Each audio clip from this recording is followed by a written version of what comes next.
Assalamualaikum warahmatullahi wabarakatuh. Selamat datang kembali di mata kuliah Ekonomi Sumber Daya Pertanian. Di pertemuan ke-6 kali ini, kita akan membahas mengenai sumber daya air.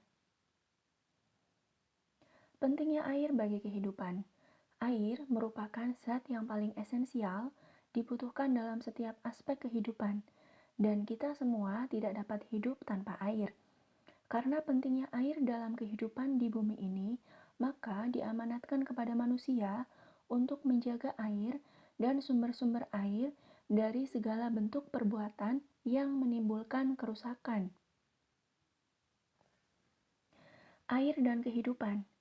Air merupakan salah satu unsur dan sumber kehidupan. Manusia diperkirakan hanya bertahan hidup tanpa mengkonsumsi air atau menahan haus sekitar 3-5 hari. Namun demikian, tanpa makan, dengan tetap mengkonsumsi air, manusia masih mampu bertahan hidup hingga 8 minggu. Manusia memerlukan air bersih untuk dikonsumsi. Hewan membutuhkan air untuk mandi dan minum, sedangkan tumbuhan membutuhkan air untuk tumbuh dan kesuburannya. Bahkan, jika kita lihat dalam tubuh manusia, sebagian besar terdiri dari air. Komponen terbesar penyusun tubuh adalah sekitar 55-78% air. Perhatikan gambar di sebelah kanan.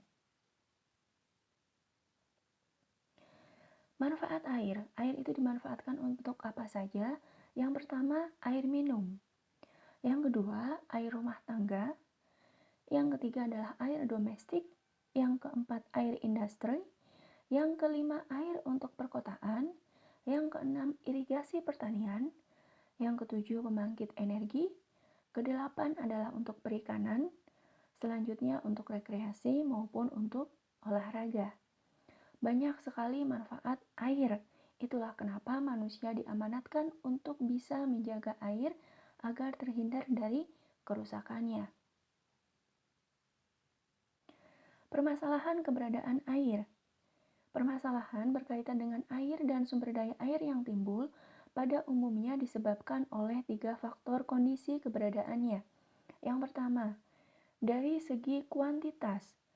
Apabila keberadaan air terlalu berlebihan atau too much, sehingga mempengaruhi daya dukung atau kapasitas tampung yang ada, maka yang terjadi adalah banjir dan masalahnya.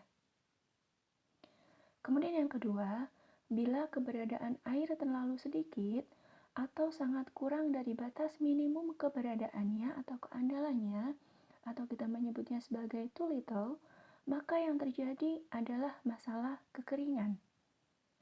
Dan yang ketiga adalah dari segi kualitas. Keberadaan air dan sumber air tidak akan memberi masalah bila batas ambang tidak terlampaui oleh beban pencemaran yang terjadi. Namun, jika too dirty, maka mengakibatkan air tidak lagi dapat untuk dimanfaatkan. Berikut adalah keterkaitan antara air, manusia, maupun lingkungan. Perhatikan, gambarnya bentuknya adalah saling berhubungan. Itulah kenapa antara manusia, lingkungan, dan keberadaan air maupun sumber air ini saling berhubungan. Bagi manusia itu sendiri, manusia ini bisa berfungsi sebagai penjaga maupun perusak lingkungan. Kemudian, bagi lingkungan itu sendiri, lingkungan yang baik akan menjamin kualitas dan kuantitas tersedianya air secara berkelanjutan.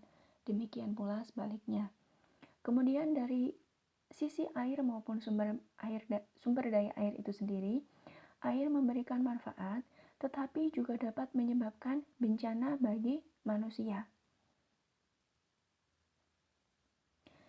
Selanjutnya adalah mengenai keberadaan air di bumi. Air tersedia di bumi bukan tidak terbatas.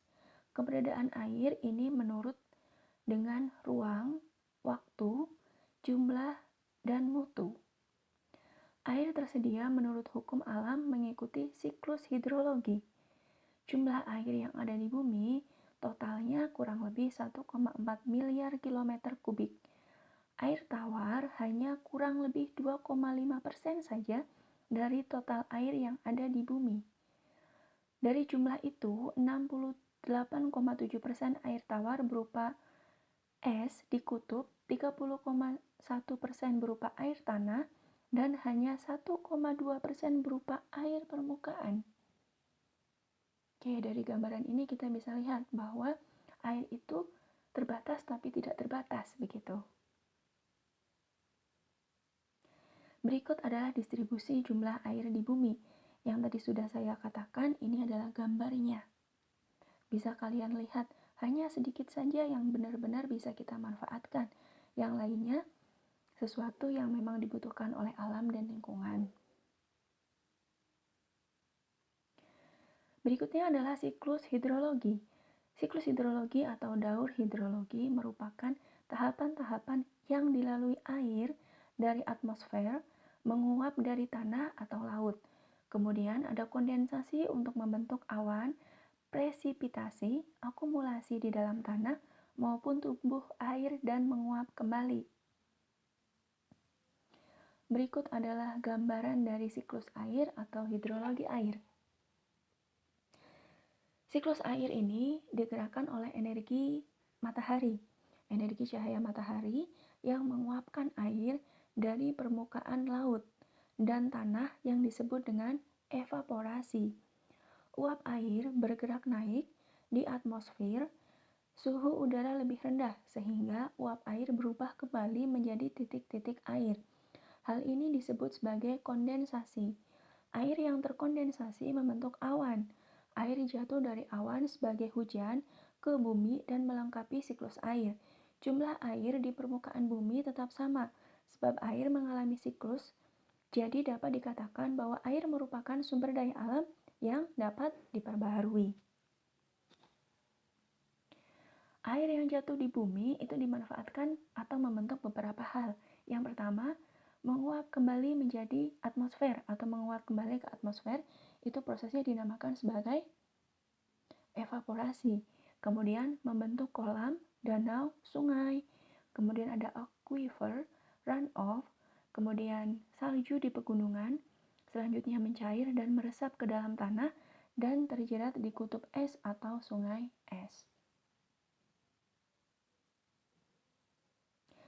Selanjutnya adalah bagaimana kita melakukan pengelolaan sumber daya air.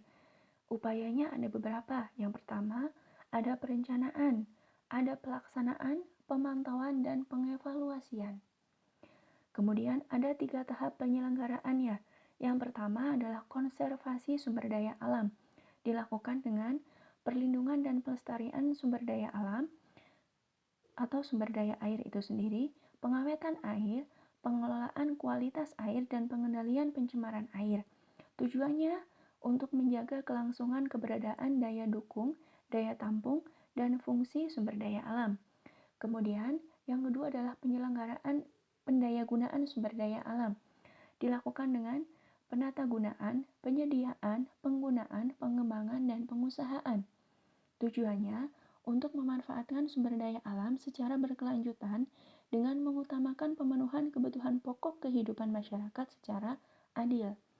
Dan yang ketiga adalah pengendalian daya rusak air. Di sini dilakukan dengan pencegahan, penanggulangan, dan pemulihan. Tujuannya adalah untuk mencegah, menanggulangi, dan memulihkan akibat kerusakan kualitas lingkungan yang diakibatkan oleh daya rusak air. Demikian mengenai sumber daya air. Terima kasih. Wassalamualaikum warahmatullahi wabarakatuh.